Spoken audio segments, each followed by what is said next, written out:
నమస్కారం. మన భారత్ న్యూస్ కి స్వాగతం. నమస్తే. మన భారత్ న్యూస్ కి స్వాగతం. పాలకుర్తి నియోజకవర్గంలో ఇప్పుడు ఎన్నికల వేడి రోజురోజుకు పెరిగిపోతోంది. నిజంగా చెప్పాలి అంటే పరిస్థితి పూర్తిగా నువ్వా నేనా అన్నట్లే మారింది. పాలకుర్తిలో గత ఎన్నికల్లో ఓటమి చవిచూసినప్పటికీ మాజీ మంత్రి ఎర్రబెల్లి దయాకర్ రావు మాత్రం పాదాలు ఆపే ప్రసక్తే లేదు.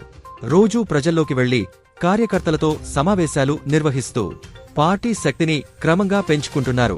ఇతర వైపు ప్రస్తుత ఎమ్మెల్యే యశస్విని, ఆమె అత్త వాన్సీరెడ్డి ఇద్దరూ కలిసి సంక్షేమ పథకాలను నేరుగా ప్రజల్లోకి తీసుకెళ్లడంలో బిజీగా కనిపిస్తున్నారు.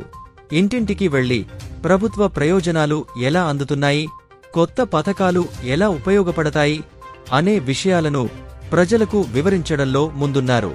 మొత్తమీద పాలకుర్తి రాజకీయాలు ప్రస్తుతం ఓ ప్రత్యేక మలుపు తీసుకున్నాయి. ఎవరూ తగ్గేది లేదు, ఎవరూ వెనక్కి తగ్గే పరిస్థితి లేదు. అందుకే ఈసారి ఎన్నికలు పూర్తిగా నువ్వా నేనా అన్నట్టే ఉండబోతున్నాయి. ఇంకా ఏవైనా రాజకీయ అప్డేట్స్ కోసం చూస్తూనే ఉండండి మన భారత్ న్యూస్. ధన్యవాదాలు.